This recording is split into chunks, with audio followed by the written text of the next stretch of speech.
Hello, everybody. I'm going to talk to you about optimism.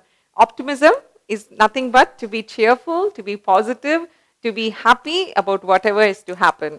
So let's look at what optimism, has to say for us, to us in detail. The opposite of optimist is pessimist.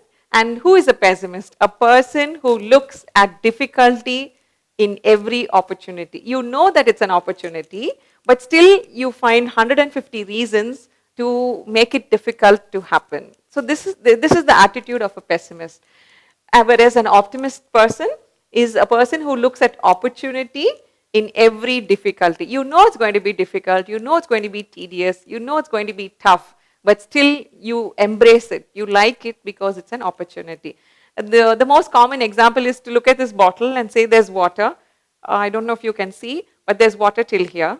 The pessimist would say, so much of it is empty, right? Whereas the optimist would say, at least there's so much of water in it. So it's like, it's the same bottle, the same amount of water, but how we look at it, whether it's the optimistic way or the pessimistic way.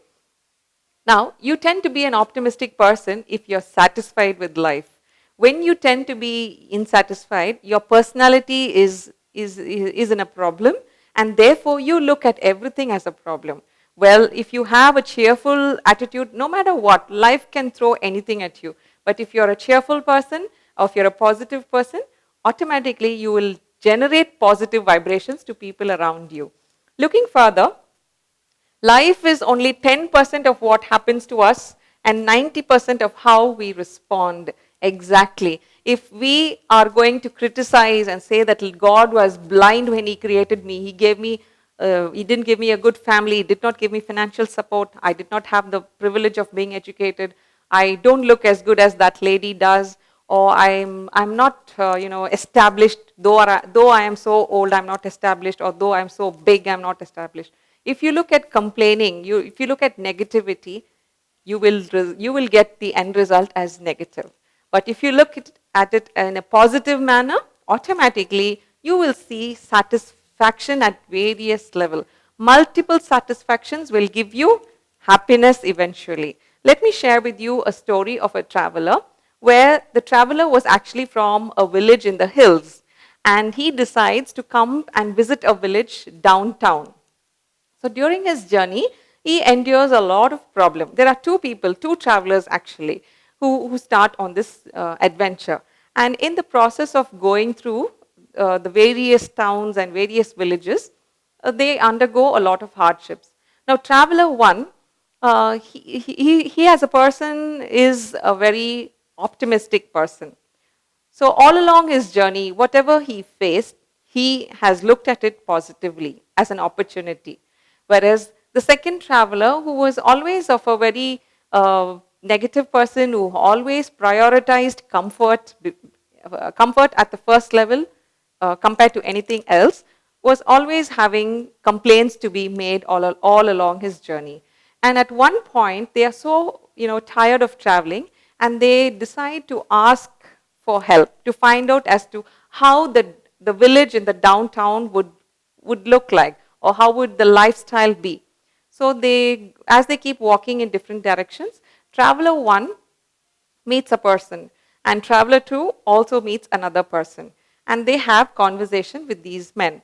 So traveler one, he actually asks the man, how is the lifestyle of people who live down the village? And then the man asks him, well, how was your journey, and how do you feel about lifestyle uphill? And then the traveler was very cheerful. He said, well, I came across people who do not speak my language. So therefore, I was engaged in using sign language. I was engaged listening to new words. I was engaged finding new methods of communicating with people who don't speak my language.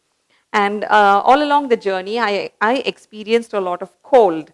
And I learnt the variations in climate, the variations in the daytime and in the nighttime, the temperature. I enjoyed that variation. And at nights, I did not have a cozy place to sleep. So most often during my journey, I slept on bed of straw, along with cattle and dogs. So that was also a life learning experience for me. So this is what traveler 1 said. Then the man replied, well, you will have the same experience in the village downtown. So there's nothing to worry, you just take this road to it. And the man gives him the directions and the man goes away. So this is the traveler 1's experience. Whereas traveler 2, he also discusses the way or the lifestyle of people who live downtown to another man. And then the other man asks him, well, how is life? How is the lifestyle of people who live uphill? What do you have to say about it? And then the traveler 2 has a list of complaints. He says that he came across so many people, so many villages and towns, but none of them spoke his language. So it was very irritating and very embarrassing that he could not communicate what he wanted to, nor could he understand what he required. So it was a very challenging task for him, and which he was not happy about. And then going further, he also tells him that the weather was very rude to him, meaning it was very challenging. It was extremely cold at nights and extremely hot during the day. So it left him puzzled as to what clothes to be worn when. And he also said that he was used to sleeping in a very good, sophisticated bed, but his journey, his experience, he had to sleep on straw along with the cattle and stray dogs which were giving a bad odor, and the cattle were very noisy and they were dirtying the place, they were passing stools and the stench was too bad. So he gave all this negative aspect. And then the man replied, well, I think the life in the downtown will also be the same. There's nothing in excitement for you in the village downtown. So with that, the two travelers take their route and they reach their particular destinations.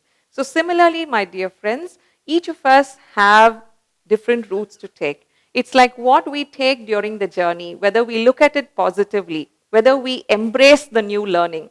By doing so, we automatically become happy people. See, both the men were from uphill, according to our story. Both the men wanted to visit the village downtown. So their goal was the same. Both the men were quite of the same age and the same potential physically. So they are equal. Both the men traveled across the various villages and towns more or less equally. Both the men wanted to find out. 1 minute, ma'am. And both the men had to reach the same destination. So finally, what we understand from this story is the opportunities were the same, the goal to be reached was the same, the ability to reach the goal was also the same, the duration to reach the goal was also same. But an optimistic person looked at it happily, therefore his journey was not tedious, it was not mournful, it was not defeating. Whereas for the traveler too, since he was a person who always complained, who always seen negativity, he was carrying a burden in his mind, a burden in his body. And as a result, he did not enjoy the journey, and I'm sure he is not going to enjoy the rest of his journey. So let us all be like traveler 1, where we look at everything as a learning point. Everything comes in the right package at the right time, but let us use it with the optimistic attitude. Thank you.